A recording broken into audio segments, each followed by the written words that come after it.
September 12th, 1683. Dawn broke over Vienna to unveil a scene deciding Europe's destiny. Nearly 200,000 Ottoman troops encircled the Habsburg capital, their guns quiet after 2 brutal months. Within the fractured defences, 11,000 drained men braced for their last stand. But upon the northwestern slopes, a movement began, something the Sultan's forces never foresaw. The biggest rescue army ever gathered in Christendom was poised to strike like a tempest. The ensuing clash halted Ottoman advance into Europe permanently and altered global supremacy for ages. This recounts the Battle of Vienna, the moment that transformed history. To comprehend why two empires met at Vienna's walls, we must voyage to the 17th century's start, when the Ottoman Empire reigned as Earth's mightiest realm. From Arabian sands to Hungary's frontiers, from North African coast to the Caucasus peaks, the Sultan's rule spanned 3 continents. Constantinople, the Orient's gem, had succumbed to Ottoman might in 1453. For 2 centuries following that crucial event, the empire experienced almost constant growth and triumph. The Ottoman war apparatus was dreaded globally, with valid justification. The Ottomans held an advantage their European foes did not, a permanent professional army campaigning annually without dissolving. Its core was the Janissaries, a premier infantry force unmatched in Europe. These weren't aristocrats dabbling in war or conscripted peasants. The Janissaries were the Sultan's own troops, taken as children from Christian Balkan families via the Devshirme system, Islamicized and drilled from youth in warfare. September 12th, 1683. Dawn broke over Vienna to unveil a scene deciding Europe's destiny. Nearly 200,000 Ottoman troops encircled the Habsburg capital, their guns quiet after 2 brutal months. Within the fractured defences, 11,000 drained men braced for their last stand. But upon the northwestern slopes, a movement began, something the Sultan's forces never foresaw. The biggest rescue army ever gathered in Christendom was poised to strike like a tempest. The ensuing clash halted Ottoman advance into Europe permanently and altered global supremacy for ages. This recounts the Battle of Vienna, the moment that transformed history. To comprehend why 2 empires met at Vienna's walls, we must voyage to the 17th century's start, when the Ottoman Empire reigned as Earth's mightiest realm. From Arabian sands to Hungary's frontiers, from North African coast to the Caucasus peaks, the Sultan's rule spanned 3 continents. Constantinople, the Orient's gem, had succumbed to Ottoman might in 1453. For 2 centuries following that crucial event, the empire experienced almost constant growth and triumph. The Ottoman war apparatus was dreaded globally, with valid justification. The Ottomans held an advantage their European foes did not, a permanent professional army campaigning annually without dissolving. Its core was the Janissaries, a premier infantry force unmatched in Europe. These weren't aristocrats dabbling in war or conscripted peasants. The Janissaries were the Sultan's own troops, taken as children from Christian Balkan families via the Devshirme system, Islamicized and drilled from youth in warfare. By 1683, roughly 50,000 Janissaries served the empire. Each was a career soldier knowing only martial existence. A veteran Janissary called Mustafa later wrote, "We were the Sultan's children and he our parent. The rifle was our mother, powder our sustenance. We recognized no kin but our unit, no devotion but to the Padishah who sustained us." These men bore the tufek, the standard Ottoman musket, a matchlock gun piercing armour at close quarters. The tufek measured about 4 feet, shot a 1-ounce lead ball, and needed a lit match cord for ignition. Loading was meticulous. A Janissary would measure powder from his horn, pour it down the barrel, wrap a ball in cloth, ram it home with a rod, prime the flash pan with fine powder, and blow on his match to keep it burning. With practice, a Janissary could manage 3 rounds a minute, though 2 was typical in battle's chaos. The roar of thousands firing volleys was described as unending thunder. Yet the Janissaries were merely one component. The Sipahi cavalry, feudal horsemen holding land for service, comprised the empire's mobile assault force. These weren't Western Europe's heavy knights. Sipahis wore lighter mail or leather armour, sometimes with metal plates. They prized agility above all. Each Sipahi carried a composite bow, a curved killage sword, and often a lance. The composite bow was an engineering wonder of wood, horn, and sinew, capable of piercing chainmail at 200 yards. A skilled sipahi could shoot arrows at full gallop, steer with his knees, and strike from unexpected angles. In 1683, about 40,000 sipahi cavalry heeded the Sultan's summons. Supporting these professionals came provincial levies, the Azaps and Akuncha, irregulars from Anatolia and the Balkans. These men brought personal arms, from spears and axes to old swords and bows. They acted as skirmishers, scouts, and initial assault troops. Their numbers inflated the Ottoman host immensely. Then existed the artillery. The Ottomans had grasped gunpowder siegecraft at Constantinople's fall, where huge bronze cannon shattered millennial walls. By 1683, Ottoman siege trains contained hundreds of guns.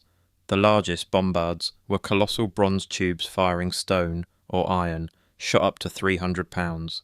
Loading such a monster required a crew labouring for hours. They would clean the barrel, load powder bags, ram them down, roll a carved stone ball to the muzzle, and heave it inside.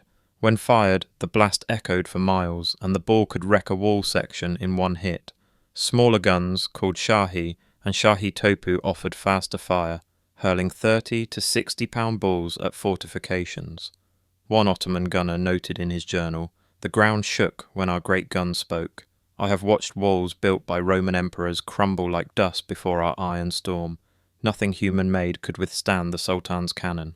This was the force Grand Vizier Kara Mustafa Pasha marshalled in 1683 for the conclusive strike against the Habsburgs. Kara Mustafa was the Sultan's chief minister, a man of fierce ambition dreaming of capturing Vienna and adding Central Europe to Ottoman lands. He had persuaded Sultan Mehmed IV, the moment was ripe, that the Habsburgs were vulnerable, that France distracted them west, and that Vienna would drop like ripe fruit. But why Vienna? The city was more than another prize. Vienna was Europe's gateway. Control Vienna, and you commanded the Danube River, the crucial artery linking east and west. Control Vienna, and German kingdoms lay exposed. Control Vienna, and you could impose terms on every Christian prince from Poland to the Atlantic. Emperor Leopold I, the Habsburg ruler, understood this completely. Vienna was not just his capital, it was the shield protecting all Christian Europe from Ottoman advance. In March 1683, Kara Mustafa Pasha led his army from Edirne, the Ottoman staging area in Thrace. Contemporary accounts dispute precise figures, but reliable estimates suggest the force included roughly 40,000 Janissaries, 40,000 Sipahi cavalry, 20 to 30,000 allied Crimean Tatars, and perhaps 70 to 80,000 provincial troops, support staff, and camp followers.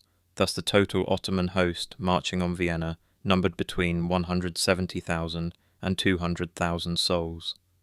The column extended for miles, a moving metropolis of soldiers, horses, camels, ox-drawn wagons, and siege gear. The march consumed months. The army travelled northwest through Ottoman Balkans, entered Hungary, and advanced up the Danube toward Vienna. Habsburg scouts tracked their progress with mounting dread, dispatching desperate couriers to Vienna with reports of Ottoman numbers. Emperor Leopold faced a dire choice. He could not defend Vienna with his immediate forces. The Habsburg standing army counted only about 30,000 men, many dispersed across the empire. On July 7th, Emperor Leopold made the decision that would save his dynasty but burden his soul. He deserted Vienna, taking his court, treasury, and family.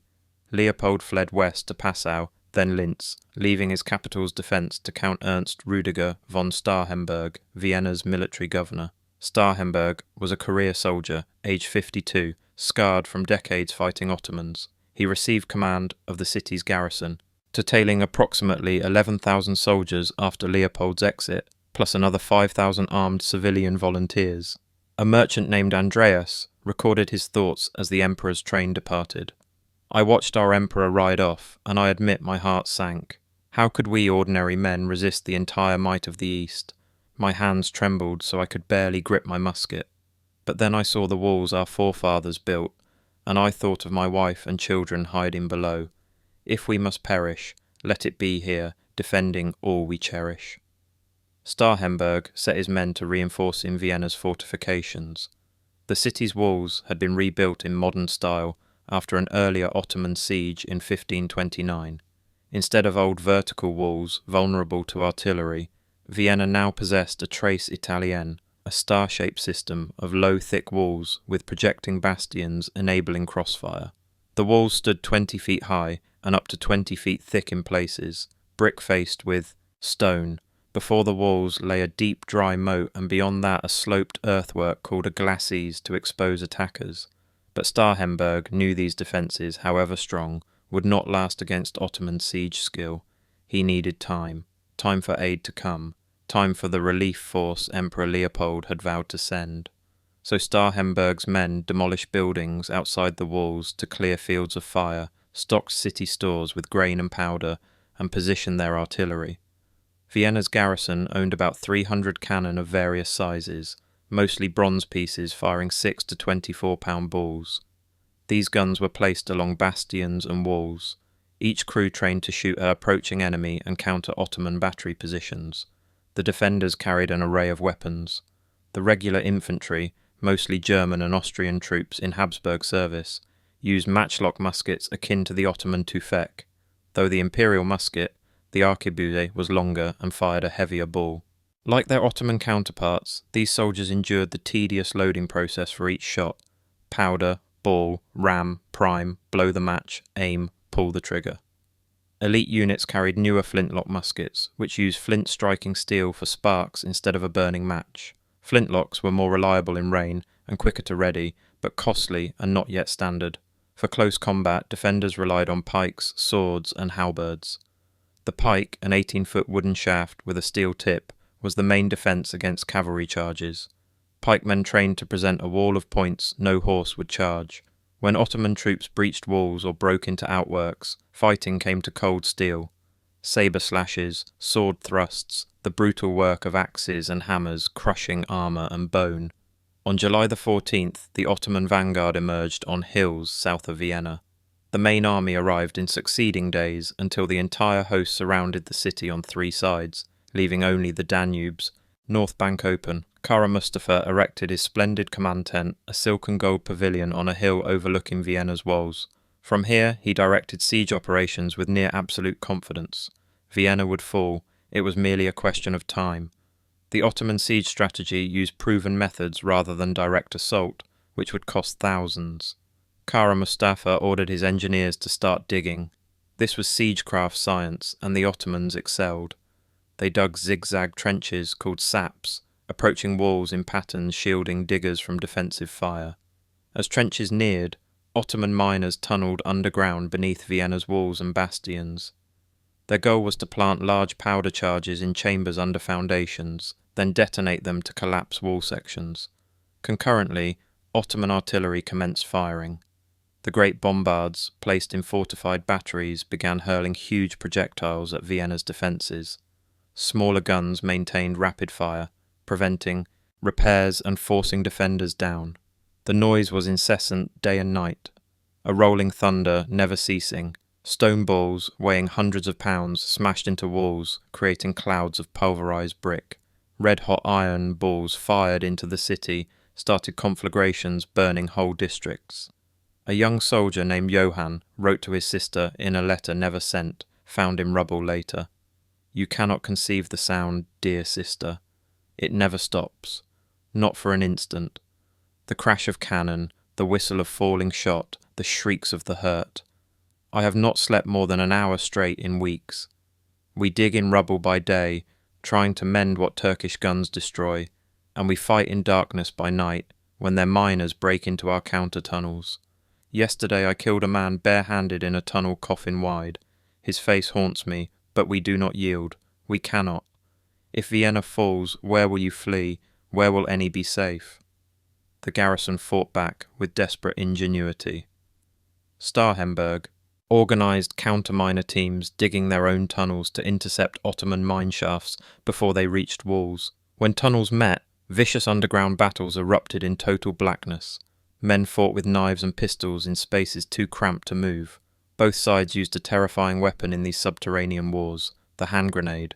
These were hollow iron spheres filled with powder and scrap metal, a fuse protruding. A soldier would light the fuse with his match, count and hurl it. The blast in a confined tunnel was devastating, sending lethal fragments everywhere and often collapsing the tunnel, burying all inside. Above ground, defenders used their cannon to target Ottoman siege works and gun positions.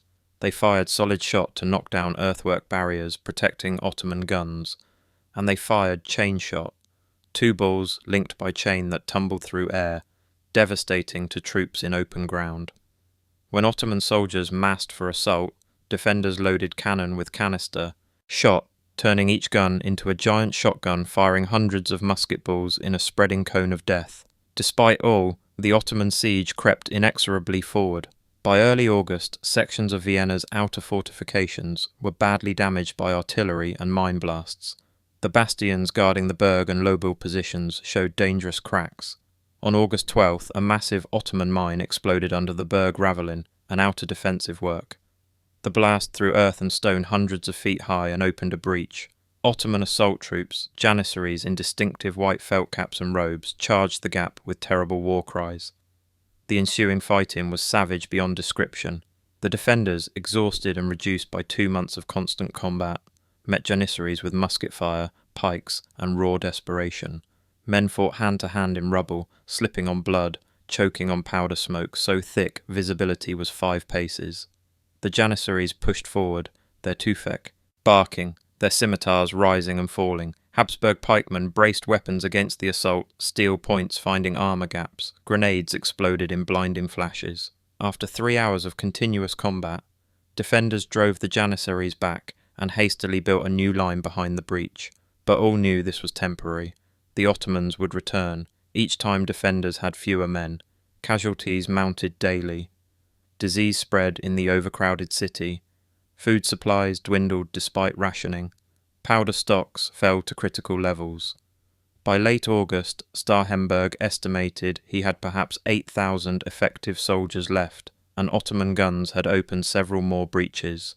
Vienna was dying, and everyone inside knew it. Where was the relief force? Where was the army Emperor Leopold had promised?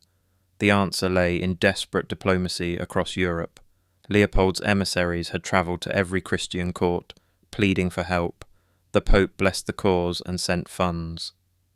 Several German princes pledged troops, but the largest response came from an unexpected quarter, Poland. King Jan III Sobieski of Poland was perhaps his generation's finest commander, a man who had spent his adult life fighting Ottomans and Tatars on Eastern Europe's vast plains. He was 54 in 1683, a giant over 6 feet tall, with a thick beard and eyes contemporaries called fierce and calculating. Sobieski understood that if Vienna fell, Poland would be next. Ottomans would sweep north through Moravia into Polish territory, and his kingdom would face the Ottoman Empire alone. So Sobieski decided he would march to Vienna with every man he could raise. He brought about 18,000 Polish troops, including the force that would decide the battle, the Polish winged Hussars.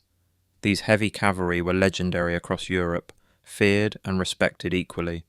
The Hussars wore full-plate armour, polished steel gleaming in sun, and carried lances 20 feet long, tipped with steel. But what made them unforgettable were wooden frames mounted on their armour backs, from which sprouted huge feathers, usually eagle or ostrich plumes, creating a distinctive rushing sound when they charged. The psychological effect on enemy troops was devastating.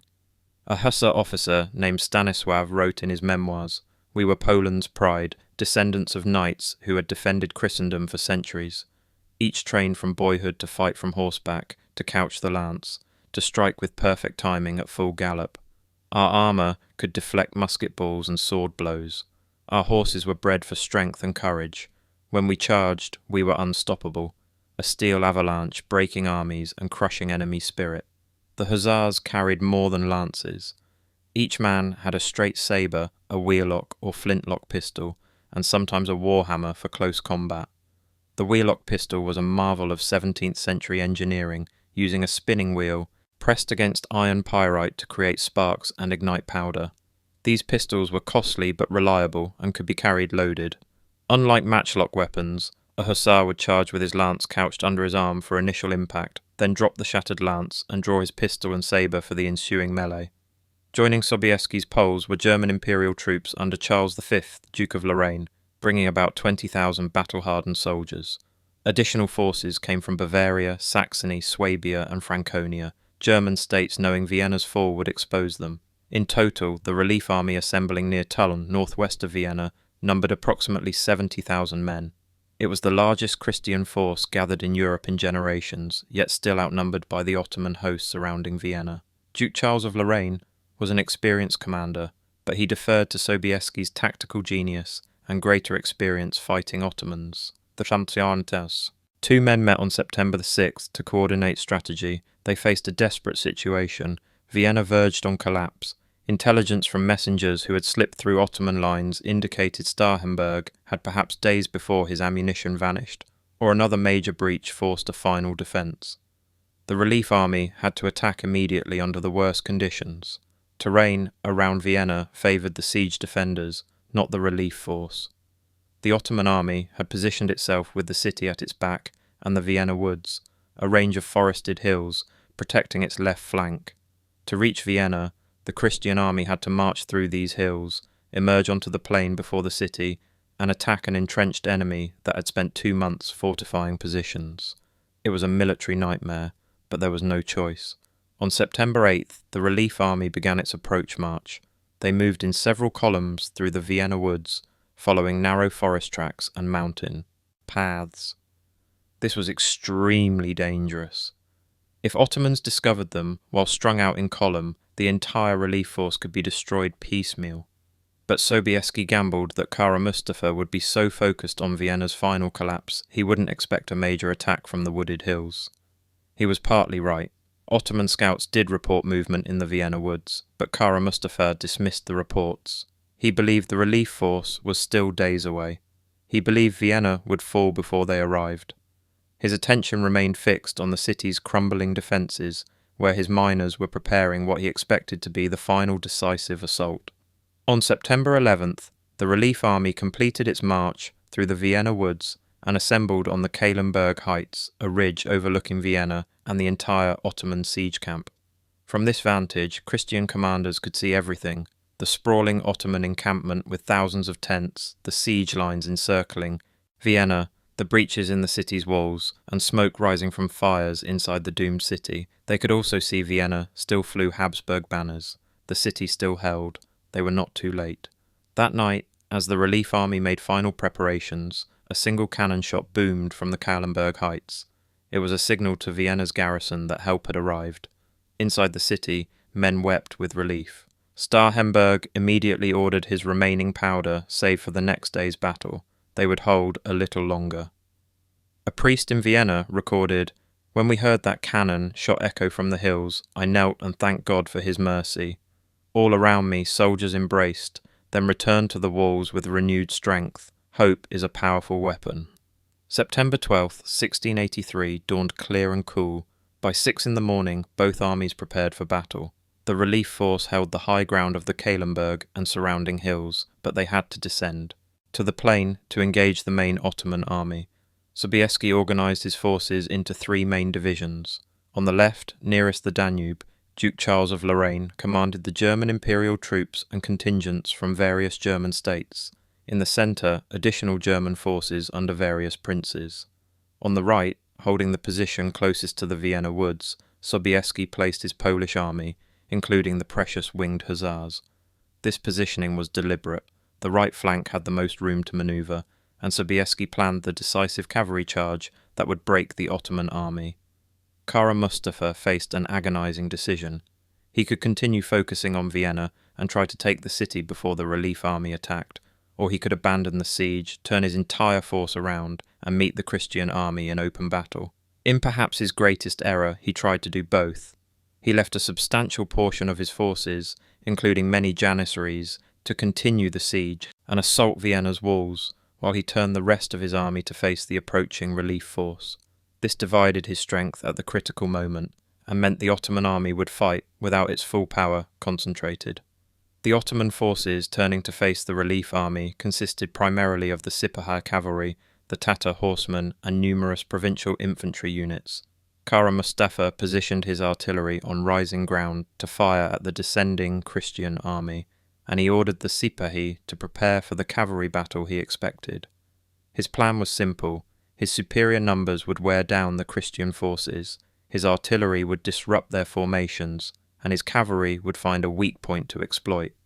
The Janissaries would take Vienna, then his full force would turn on the exhausted relief army and annihilate it. The battle began around 9 in the morning when the Christian left and centre divisions under Duke Charles of Lorraine started their advance, down slopes toward Ottoman positions. This was no parade march. Troops had to navigate vineyards, over stone walls, and across irrigation ditches under Ottoman artillery fire. Ottoman guns, placed in prepared batteries, began firing as Christian troops came into range. Bronze cannon belched fire and smoke, sending solid shot bouncing and skipping across ground. Each impact created fountains of earth and sent lethal fragments everywhere. A German officer named Friedrich described the advance. The Turkish guns opened on us with terrible fury. I saw a cannonball strike the man beside me, simply erasing him. One moment he complained of sore feet, the next there was only red mist and pieces falling. But we could not stop, we could not even slow. We marched forward through that iron hail because Vienna depended on us, because all Christendom depended on us. Men fell at every step, but we closed ranks and continued. As German forces advanced, they deployed their own artillery. Unlike Ottomans, who had positioned most heavy siege guns facing Vienna, the Christian army had brought lighter field pieces that could be manhandled into position relatively quickly. These 3 and 6 pound guns, called falconets and sakers, fired smaller projectiles but could be moved to support advancing infantry. Christian gun crews worked with desperate efficiency, loading, firing, reloading, while Ottoman cavalry swept around flanks trying to overrun artillery positions. The infantry on both sides opened fire when they came into range. Lines of musketeers on each side loaded and fired as fast as weapons allowed. The procedure never changed. Pour powder, ram the ball, prime the pan, blow the match, present, fire. Smoke from thousands of muskets created a dense fog hanging over the battlefield, reducing visibility to a few paces. Men fired into this smoke at shadows and movement, never knowing if shots hit. The sound was indescribable, a continuous roar of musketry, punctuated by the deeper boom of cannon. The fighting along this part of the battlefield devolved into a brutal stalemate. Neither side could gain decisive advantage. German troops fought with disciplined courage. Their pikemen held formation to repel cavalry charges while musketeers maintained steady fire. Ottoman forces fighting on ground they had occupied for months used every ditch, wall and building as cover. The Sipahi cavalry launched repeated charges trying to break German squares, but each time driven back by pike and musket fire. Meanwhile, throughout morning and into afternoon, the Polish army under Sobieski slowly advanced on the right flank. This movement took hours due to difficult terrain. The Poles had to move through dense woodlands, across steep ravines, and over rough ground, making formation impossible. But Sobieski was patient. He knew the longer the battle in the centre lasted, the more Ottoman forces would commit to that fight. He was setting up the decisive blow, and he would not waste it by attacking prematurely. By early afternoon, the battle had raged over 5 hours. German troops in the centre had fought to exhaustion, and while they held ground, they had not broken through Ottoman defences. Casualties on both sides mounted into thousands. The smoke, heat, deafening noise, constant proximity to death, all wore down even veteran soldiers. Men fought mechanically, loading and firing, beyond thinking, beyond fear, operating on training and desperation alone. Inside Vienna, Starhemberg could hear the battle raging outside walls. He knew this was his moment. If the relief force was to break the siege, Vienna's garrison had to attack from inside to divide Ottoman attention and forces. Despite his men being on the edge of collapse from exhaustion and hunger, Starhemberg ordered a sortie. Vienna's gates opened and several thousand defenders poured out, attacking Ottoman siege lines from behind. The Hamias. Janissaries, preparing for another assault on Vienna's breaches, suddenly found themselves attacked from their rear. They fought with characteristic discipline and ferocity, but they were caught between hammer and anvil, between Vienna's garrison attacking from the city and pressure from the relief army outside. The Janissaries fell back to secondary defensive positions, but their attention was now divided. They could not deliver the final blow to Vienna, and they could not reinforce the main Ottoman army facing the relief force. One Janissary sergeant wrote later, in an account recovered from Ottoman archives, We had been told Vienna would fall that day. We had prepared scaling ladders, sharpened scimitars, loaded muskets, and then the German dogs came at us from behind. We had not expected the city to still have strength to attack. We did not know their relief army had arrived. Everything went wrong at once. The order came to fall back, but fall back where enemies were. Everywhere. By 4 in the afternoon, Sobieski judged the moment had come. His Polish troops had completed their flanking manoeuvre and now held position on the Ottoman left, the army's vulnerable side. Kara Mustafa had committed most reserves to fighting in the centre and was trying to organise a response to Vienna's sortie. Ottoman formations were extended, their cavalry dispersed, their attention divided. This was the opening Sobieski had awaited. The Polish king assembled his cavalry for the charge that would decide the battle. Approximately 18,000 horsemen formed up in rolling terrain north of the Vienna woods, with the elite winged hussars comprising the spearhead. 3,000 hussars formed in front ranks, armour gleaming, lances upright, distinctive wing frames rising behind them. Behind the hussars came the rest of the Polish cavalry, lighter horsemen called pancerni wearing chainmail and carrying lances and sabres, and petty nobility fighting as cavalrymen, each bringing his own armour and weapons. Sobieski himself would lead the charge. At 54, an age when most men considered retirement from active combat, the Polish king took his place at the front of his hussars. He wore full-plate armour, polished to a mirror finish, and carried a 6-foot lance and a jewelled sabre. His horse was a massive charger, bred for the crushing weight of an armoured rider at full gallop. Before the charge, Sobieski addressed his men. Those who heard him reported he said, "Gentlemen, the hour is here. Before us stands the foe that has threatened our homes, our faith, our families. Vienna calls to us, Europe calls to us, God himself calls to us. We are Christendom's sword, and today we strike. Charge with courage, fight with honour, and remember your grandchildren will speak of what we do this day." Then he lowered his lance, spurred his horse forward, and the 17th century's greatest cavalry charge began. The ground trembled, as 18,000 horses started to move. The charge began at a walk, the massive formation moving forward with disciplined precision. The hussars kept lances upright, horses in perfect alignment. As they crested a small rise and the full Ottoman army came into view, spread across the plain below, trumpets sounded the signal to accelerate. The walk became a trot. Hundreds of lances came down simultaneously, a forest of steel points aimed at the enemy. An Ottoman soldier who survived described what he saw. "We heard them before we saw them. A rumbling, like distant thunder, growing louder. Then they appeared on the ridge, and I swear by Allah, the sun itself seemed dim compared to their armour's gleam. They came down the slope like an avalanche, and the sound of their charge, the rush of those devil wings, it froze my blood. I had fought Poles before, but never like this, never so many, never so terrible." The trot became a canter, the canter became a gallop, and at full gallop, with the momentum of tons of armour, horses, and men behind each lance point, the winged hussar struck the Ottoman left flank like a thunderbolt. The impact was catastrophic. Ottoman cavalry formations trying to wheel to face this new threat simply disintegrated on contact. Horses went down screaming, men were lifted from saddles by lance points and thrown to ground. The hussars broke through the first line of defenders, dropped shattered lances, drew sabres and pistols, and kept driving forward into the Ottoman position's heart. Behind them came wave after wave of Polish cavalry, each successive charge adding to chaos and destruction. The Ottoman left flank buckled, then broke completely. Sipahi cavalry, who had fought courageously all day against German troops in the centre, now found themselves attacked from the side by an enemy they had no formation to resist. Disciplined units dissolved into scattered groups of riders trying to escape or fighting desperate individual combats. The Polish charge swept across the battlefield like wildfire. The momentum was unstoppable. Ottoman infantry units that had held positions all day against German attacks found themselves ridden down by Polish cavalry breaking through from an unexpected direction. Artillery batteries, their guns still aimed at forces in the centre, were overrun before gunners could wheel pieces around. The massive siege guns, the great bombards that had pounded Vienna for 2 months, fell silent as crews fled or died fighting hand-to-hand with Polish horsemen. Kara Mustafa tried to organise a counter-attack, tried to pull together reserves and form a new defensive line, but events moved too fast. The Ottoman army was not just being defeated, it was collapsing into panicked rout.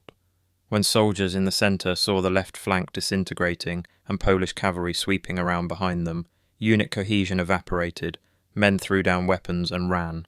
What had been an army became a mob of terrified individuals trying to escape. The Janissaries, the elite troops who had fought so hard to take Vienna, now had to fight their way out of collapsing siege lines. Many units maintained discipline and conducted fighting withdrawals, selling lives dearly to buy time for others to escape. But even the vaunted Janissaries could not stand against combined pressure of Vienna's garrison attacking from one side, German imperial troops pushing from another, and Polish cavalry tearing through from yet another direction. By 6 in the evening, less than 2 hours after the Polish charge began, the Battle of Vienna was effectively over.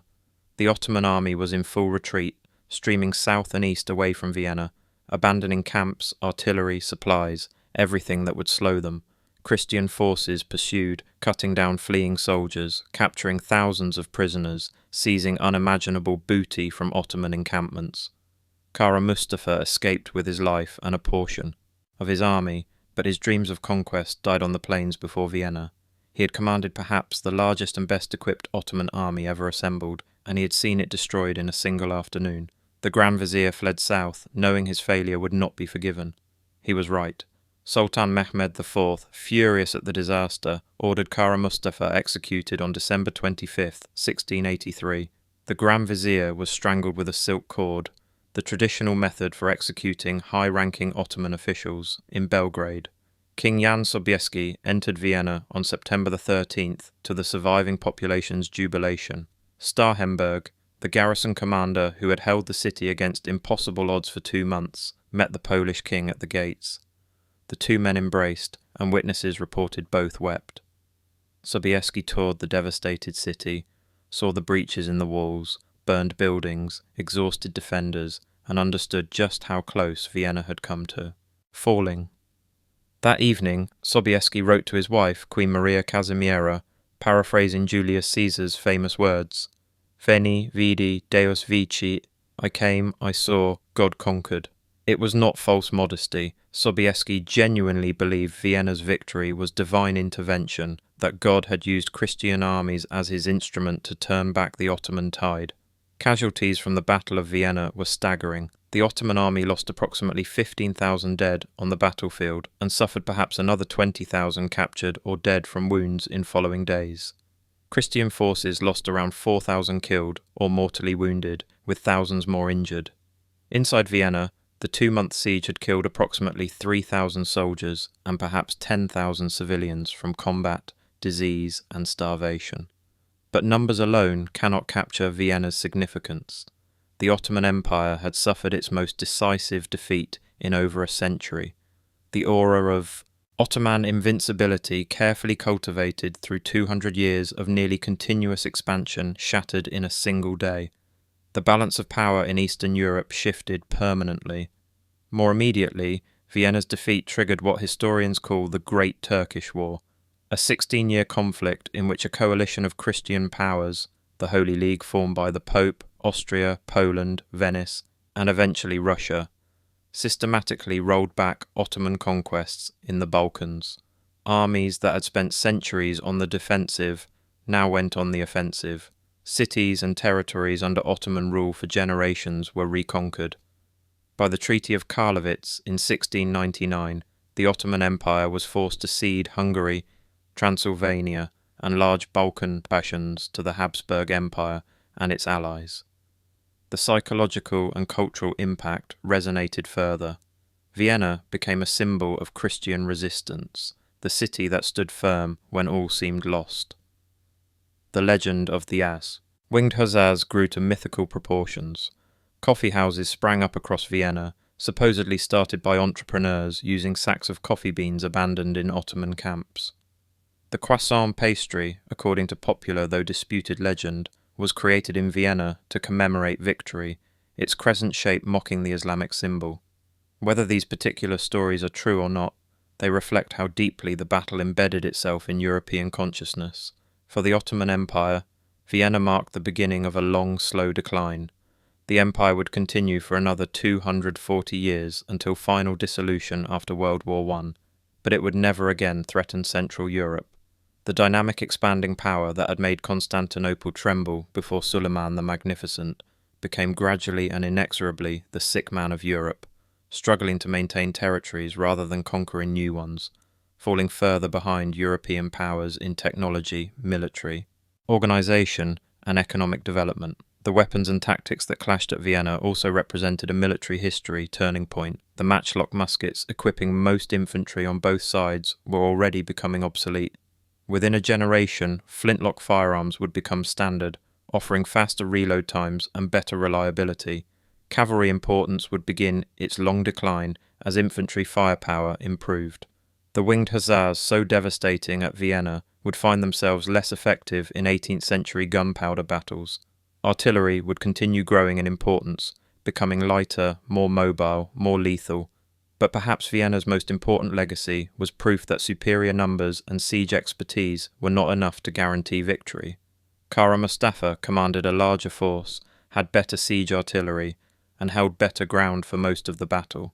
Yet he lost because he divided his forces, failed to anticipate the relief army's approach, and could not adjust strategy when circumstances changed. Sobieski, by contrast, showed the importance of mobility, surprise, and decisive action at the critical moment. The battle became a masterclass in operational art studied in militaries for centuries after. The soldiers who fought at Vienna, both those who died and those who survived, left us fragmentary records of their experiences. In archives of Vienna, Poland, Turkey, and various German states, historians have found letters, diary entries, and memoirs giving voice to that terrible day's human experience. A common theme emerges. The men who fought at Vienna on both sides believed they were fighting for something larger than themselves. Christian soldiers saw themselves as defenders of their faith, families, and civilization. Ottoman soldiers believed they were fulfilling a religious duty to expand Islam's domain and serve their sultan. Both sides fought with tremendous courage because they believed stakes justified any sacrifice. A final reflection from an unknown Polish cavalryman, his letter found in a collection of 17th century documents. I charged at Vienna with King Jan, and I survived when so many better men did not. I saw things that day I cannot forget and can barely describe. The crash of our lances striking the Turkish line, the faces of men in that last moment before death, the screams of wounded horses, the acrid smell of gunpowder mixed with blood. But I also saw something else. I saw what men can do when they refuse to surrender, when they stand together against darkness. Vienna stood. We came, we fought, we won. And I pray to God that my son never has to do the same, that the peace we bought with blood that day lasts long enough that he can live his whole life without hearing cannon sound or seeing an enemy charge down upon him with murder in his eyes. The Battle of Vienna in 1683 stands as one of those rare moments in history where a single day's fighting genuinely altered civilization's trajectory. It demonstrated that courage, leadership, and well-timed action could overcome seemingly impossible odds. It showed that no empire, however powerful, is invincible, and it proved that cities and nations, when truly tested, can find reserves of strength they did not know they possessed. Vienna's walls, scarred by Ottoman cannonballs, bore witness to all of this. And for generations after, those walls stood as a reminder that sometimes at the darkest hour, when all seems lost, salvation can appear on the horizon in the form of 18,000 cavalry charging down a hillside, their wings rushing in the wind, their lances lowered, their courage unbreakable. As the dust settled on the plains outside Vienna, a new world began to take shape. The Battle of Vienna teaches us that a single day can bend the arc of history, proving that moments of crisis are also moments of supreme possibility. But it also teaches a deeper, more enduring truth. Such decisive days are not accidents. They are built upon a foundation of countless unseen choices, individual acts of courage, from kings to commoners, and fragile threads of alliance woven together long before the first shot is fired. History is not just about the storm, but about all who laboured to build the levee before the rains came. This story belongs to all of us, because its echoes are still with us, in the maps we read, the cultures that intertwine, and the fragile peace we work to maintain. It reminds us that the future is a story we write together, one choice at a time. Now we turn to you. What other hinge of history fascinates you? The stand of 300 at Thermopylae, the tense hours of the Cuban Missile Crisis, the fall of the Berlin Wall. Share your pivotal moment with our community in the comments below. Let's discover what chapters of our shared past we should explore next. If you want to join this ongoing conversation with history, please subscribe. Your support allows us to delve deeper, to keep bringing these epic tales of strategy, sacrifice, and surprise to life. Wherever you are watching from in the world, whether from the shadow of those Viennese walls, the shores of another continent, or anywhere in between, thank you. Thank you for watching, for remembering, and for being part of this story now.